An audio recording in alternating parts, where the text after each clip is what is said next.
Bismillahirrahmanirrahim. Assalamu alaikum everyone. I hope that all of you are fine and enjoying good health. This is our first online lesson of English, so welcome to your class. Students, our today's focus is on paper 1 of English, whose paper code is 1123. In this lesson, we are going to focus on section 1, which is totally directed writing. As you can see on the whiteboard, which is already prepared for you, directed writing means what? What comes in your mind? Directed writing is actually a composition of some specific length, or in other words, we can say directed writing is a piece of writing which is directed or set of instructions are already given in it, right? Okay, let's move towards the next point. Directed writing is actually given by the examiner or by the teacher in a way. A piece of writing is there or a source material is there which is included by some instructions and details. These instructions are actually about the nature of the material, form of writing, and thirdly, the audience which it is intended to write. Basically, these instructions are given to the students to get to know about what they are writing, to whom they are writing, and what type of writing they are. After the source material, definitely you are going to get the first instruction regarding directed writing portion, and that is the word limit. This is the first question of the student, what they usually ask to the teacher, that how much word limit should be, or how many words they have to write within any writing piece. So the first thing that directed writing actually tells us is the word limit is 200 to 300 words. So here I would like to add something. Dear students, when this examiner has already set a word limit for you, and they have given you a margin of 100 words, that is, you have to write minimum 200 words and maximum 300 words. It means your word limit shouldn't be less than 200 and shouldn't exceed from 300 words. Clear? Okay. Next is, as we have categorized this section 1, directed 1, in 30 marks. So how we are going to judge or categorize this portion in 30 marks? Let's see. These 30 marks will be divided into two. 15 marks for the language and 15 marks for the task fulfillment. What covers language and what covers task fulfillment? Let's see. In language, we will see, or the examiner will see, how you are going to write the paper or the piece of writing. Let's say it should cover a correct use of tense, maximum use of and correct use of parts of speech. There may be figurative language and many other things that actually covers like a good vocabulary as well. In task fulfillment, it says that you have to cover all those points which are instructed to you to write on. As I have already told you, this is a source material in which detailed instructions are already given. It means you have to follow all the instructions that are given in that question. This is called task fulfillment, and this is how you are going to get good marks. Moving towards the next point.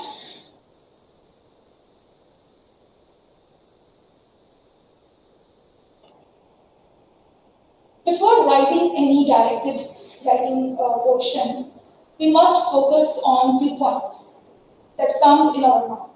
The first point is how to answer the task which is given. So, this question actually leads you which things we should cover in this writing piece to write on. As you can see on your screens, here is a slide which shows you clearly that how you are going to answer the directed writing task. First of all, we should know that who you are and who is your audience. Like, what is the part you are playing in this letter, whatever it is. And secondly, who is your audience, mean to whom you are writing this letter. Secondly, you will select your vocabulary, tone, and register according to your audience. Definitely, if you are set in an an environment in which you have to write a letter to your principal. So definitely this is regarding the school. So you are going to use the registers according to the school environment and the tone which is related to the formal letter, and definitely it is polite and requesting tone. So let me clear you here what is tone and register. Students, tone is a quality, feeling, and attitude expressed by the words that you see in speaking or writing. Sometimes we see that the tone of a person is quite harsh, right? So in formal letter, we shouldn't use that. Our tone must be polite and requesting. Secondly, what is register?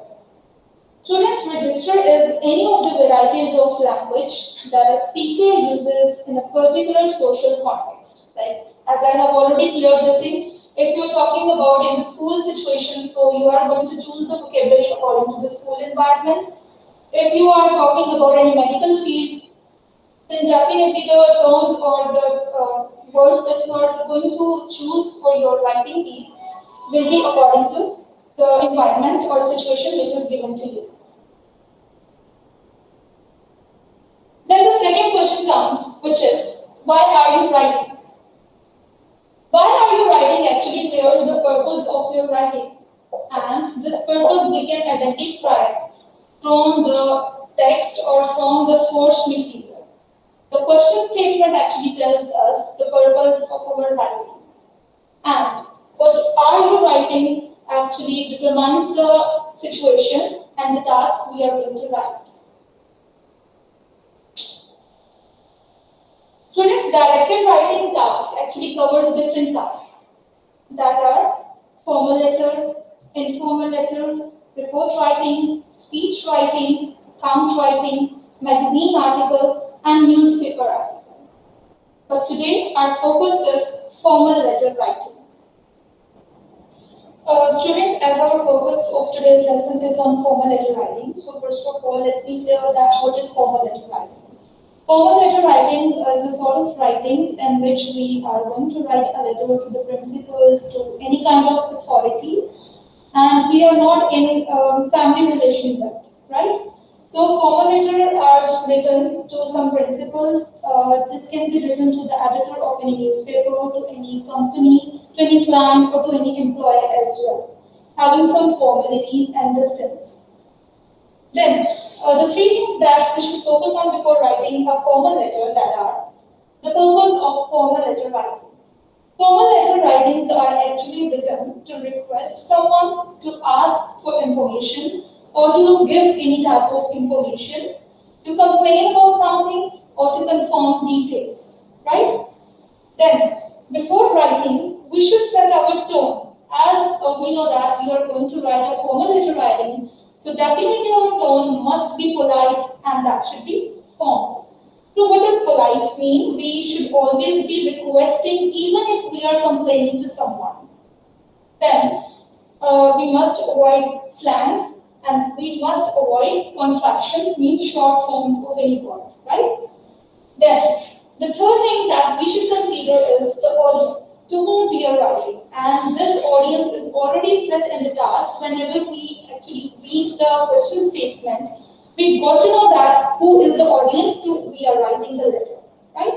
Moving towards the next portion, there are a few steps that we should follow before writing any formal letter. The first step is read the task carefully. Why this is actually really necessary to read the task carefully? Because as the question says that this is directed portion, it means all the directions and instructions are already in the questions. That's why we must read the task very carefully. Then follow the instructions. Again, the same thing is that this is directed writing portion. All the instructions, all the details are already set, and we are supposed to follow all the instructions. That's why the 15 marks for the task fulfillment are given there. That's why we have to follow the instructions. The third thing is we need to concentrate on what we are supposed to write. It means the three rubrics or the 3 points that are actually provided in the question statement to write on are really important to concentrate. Then the next point is, whenever we are going to write anything, definitely first of all we set our mind according to the statement. We organize our ideas and thought, and then after that we start writing. This is the very same thing that we should follow here. Our ideas and thought must be planned and well organized. Why these should be organized? Because in the directive writing portion, we are advised to write whatever is given in the paper. It means we have to follow all the things that are given in the paper. And secondly, there is already a word limit which is set between 200 to 300 words. It means we should be very selective to our words, that our words shouldn't be less than 200 and shouldn't exceed 300.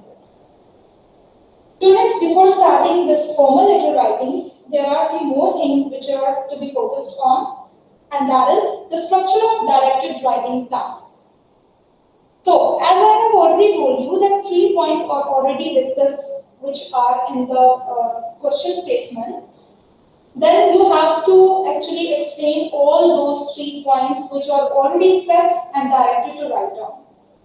You have to write this letter in 5 paragraphs, different paragraphs, and every new paragraph or every opening line should be a new paragraph. The first paragraph definitely will be an introductory paragraph. Then the next 3 paragraphs will be of all according to the requirement, that are the 3 bullet points. And then the last paragraph will be the concluding paragraph. Here, students, you can merge the first paragraph, that is introductory paragraph, with the first paragraph, that is the first bullet point, and the last paragraph means concluding paragraph with the fourth one, which is the last bullet point. You can see on your screens, I have added something to make easier that how to start a formal letter. As the directions are already given, so you have to start your letter with dear and the job title which is given in the paper. That may be dear editor, dear principal, dear sir, or maybe any name, etc. Then this part is already clear to you. Then whenever you have to start a new line or new thought, there must be a new paragraph. So to start a formal letter, there are certain lines through which you can start a new opening or you can start your letter. The first one is you can start your formal letter as, I am writing to ask if you would be so kind and generous as to, and you can start your next thing. The second point is, I request your assistance concerning the matter of, you can start your letter even with this line as well. I wonder if you could possibly, or if it would be possible for you to help me. This is also a starter. I would greatly appreciate it if you could. And this is also a starter of formal letter writing. Another is here, I am writing to ask, inquire if whether you could possibly inform me. I request your kind permission for. I wonder if I might ask you for request your valuable advice on. These are certain starters which will help you to start your formal letter writing. With this, I have added a few endings here. Formal letters can end like this.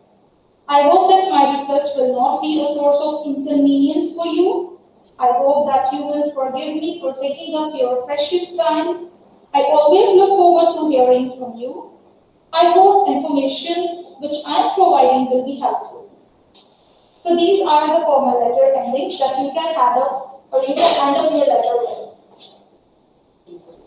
Then the next point is endings. How to end your letter. As I have told you, the starter is dear sir, or whatever the requirements are given in the task. So the ending should be like according to the task provided to you.